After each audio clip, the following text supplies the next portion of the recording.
Well, it's another dreary January night, and I've only had two clear nights this month, and this one is going to be no different. Nothing going on here but snow and clouds, and it's cold. So I thought we'd stay inside, and I'll show you a new camera here from Player One Astronomy. It's their Xena 585M. It's part of their Dwarf Planet series, and this particular model is designed for guiding or planetary, and for my purposes, it's going to be for guiding. So let's head in. We'll do an unboxing. I'll show you what it's in. We'll go over some specs, and I'll talk about a little bit what my plans are for this camera. My name is Doug. This is Astro AF.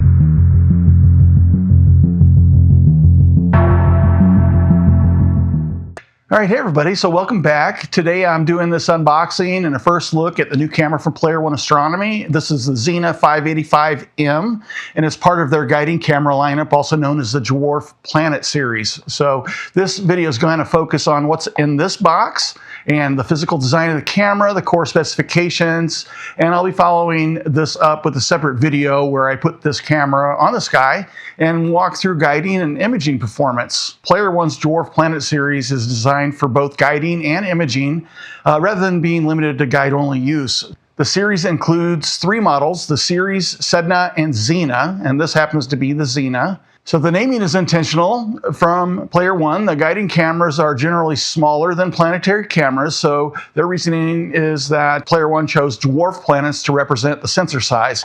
In this lineup, Xena represents the largest sensor using a 1/1.2 inch format.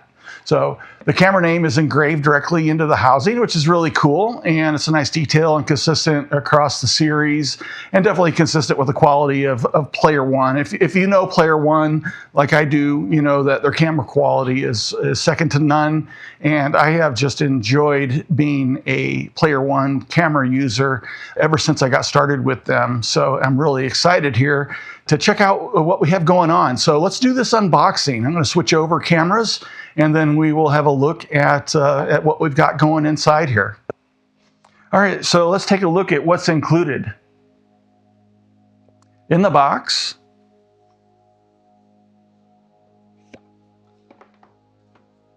you get an ST4 guide cable. It's 2 meters long, and that will remain in this bag and never make it to my rig. You get a bulb blower, and I love these. I rave about them whenever I am talking about Player One cameras. They include one of these with all their cameras, and these bulb blowers are fantastic. They have a very fine tip, and these work great. They have a really strong jet of air, and they can get little particles of dust off your optics and do a very good job of that. I like them very much. It comes with a 2-meter USB cable, which is USB-A to USB-B. This is power and data. There's no separate power cable for this camera. This one's a little too long for me. I'll be putting a shorter cable on it, but this is provided. There's a 1.25 inch adapter here, which will extend the camera body. This is useful for OAG applications. I will probably be using this to make sure that you get the right back focus. So you may use this in a guide scope as well. And then the camera itself. So with the camera, you do get a nice dust cover. It's a pliable rubber cover. And so basically you get everything you need to mount and connect this camera and protect it, all included in this box. So I'll have links to the Player One Astronomy Xena 585M and their product page where you can get more information and purchase one for yourself. All of that information is going to be down in my video description. So as far as the physical design of the Xena 585M, the camera body uses Player One's hexagonal industrial design, which is compact and solid. And the body diameter, again, is 1.25 inches, so it slides directly into a standard guide scope or adapter, into a visual back at 1.25 inches. This keeps the optical train short, which is useful for guiding setups and compact imaging. And, with this shape that they have, the hexagonal shape. I found this to be really useful for rotation, and you have something to hold on to and to make fine rotation adjustments if you need to. And I think that's part of this particular design. And as attractive as it is, it's also quite useful. So 65 grams of total weight, and the body diameter 40 millimeters, so it makes it easy to balance even on small guide scopes. And because of its compact size, short back focus, and the 1.25-inch format, the Xena 585M is also well suited for, as I mentioned, for off-axis guiding applications where you need minimal mechanical length and to be able to make sure that you don't have any interferences with any of the other components of your image train. So let's go back over to the main camera and we'll get into the sensor and the core specifications of the camera. All right, so at the core of the Xena 585M is the Sony IMX585 mono CMOS sensor. And the sensor format is 1/1.2 inch with a resolution of 3856 by 2180. And it has total pixels of 8.3 megapixels with a pixel size of 2.9 microns.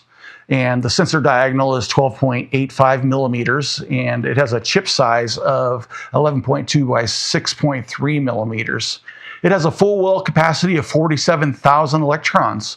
The shutter is rolling shutter, and the exposure range runs from 32 microseconds up to 2,000 seconds.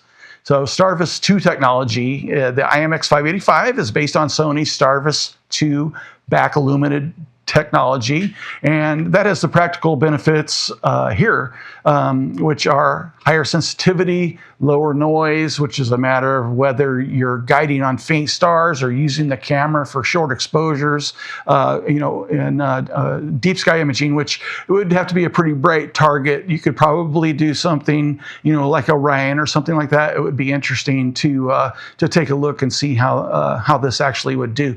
But with this particular sensor, you may have a really good shot at being able to do some DSO of some of the larger, brighter targets. So the sensor has readout noise of about 7.2 electrons down to 0.7 electrons, depending on your gain.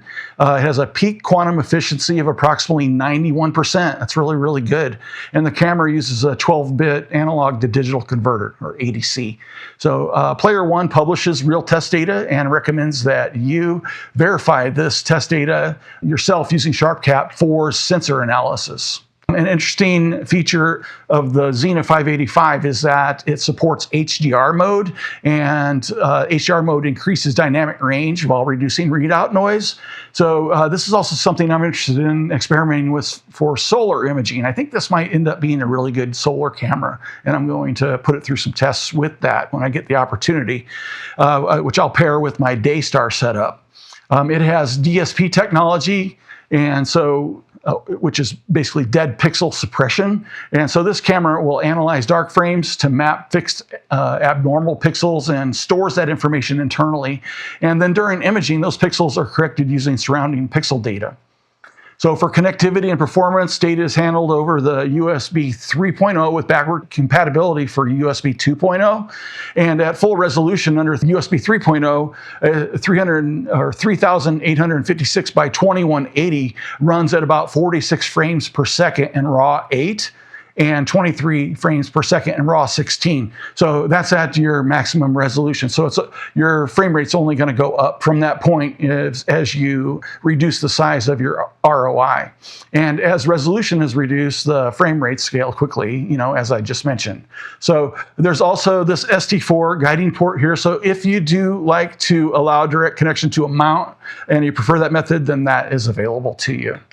So the mechanical details, again, the adapter, it's a 1.25-inch M28.5 or 0.6. It has a back focal length of 7.5 millimeters here from the end to the sensor. And it has a protective window here that has a high-quality AR coating. It has multi-layer anti-reflection coating as well. Protection features, so Player One includes overvoltage and overcurrent protection to help protect both the camera and other connected equipment. So Player One has a really great warranty, and the Xena 585M includes a 2-year warranty starting from delivery, and warranty service is handled directly by Player One for direct purchases or through the dealer if purchased elsewhere. During the warranty period, the customer is responsible for return shipping. There's also a 30-day replacement window. So if you have any performance failures or significant problems that occur with the camera, they will pay for 2-way shipping for replacements of your camera as well. So it's a really good warranty, and you're very well protected. And their customer service, in my experience with my Player One camera, has been beyond expectations. They're fantastic. They respond quickly, and they've helped me numerous times just figuring out technical details and some problems, and that weren't really a result of the camera itself, but just some environmental conditions that they helped me work through. It was really cool. So hey, let's wrap up. That's the first look of the Player One Xena 585M. So this is the mono camera, and it's part of the Dwarf Planet series. And I'm really excited to get a chance to try this out. I think it's really going to level up my guiding, and I think also this may be a fun camera for solar and lunar, and then potentially, we'll have to try it out on and take a look and see how this does. I do run the Player One Mars 662M for planetary, so I do want to see how this kind of stacks up against that. But on paper, it's positioned as more than just a basic guide camera. With the large sensor and high sensitivity and features like the HDR mode and things like that, this would be great for both guiding and imaging. So again, links to the Player One Astronomy Xena 585M product page where you can get more information. You can pick up a 585M for yourself, are going to be down in the video description. So in an upcoming video, I will put this camera on the sky and walk through real world guiding performance and maybe some imaging tests. So all contingent upon our weather, which has been horrible. Hopefully February will be a better month for us and we'll get more time on the skies.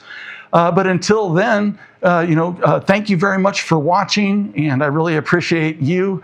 And if you're interested in more information, definitely reach out to Player One about that, and then stay tuned. I'll have more information on actually putting this to the test, getting it on my rig, and trying it out and see how it levels up. I do believe it will level up my guiding. I know for a fact with the larger sensor, I'm going to have more stars than what I do now. One of the biggest problems is I get onto a target and I just don't have stars. I have to go out and I rotate the camera around, hoping to get lucky, and maybe one pops into a corner. In those type of conditions, with a narrow field of view on the guide camera that I have, that's really a liability. So with having a larger sensor, right off the bat, should help me have more stars in my field of view for guiding. So anyway, I'm really looking forward to using the camera, and I hope you'll check it out. I hope you reach out to Player One and get information for yourself. So yeah, again, my name is Doug. This is AstroAF, and thank you so much. I appreciate you, and I look forward to seeing you in the next video.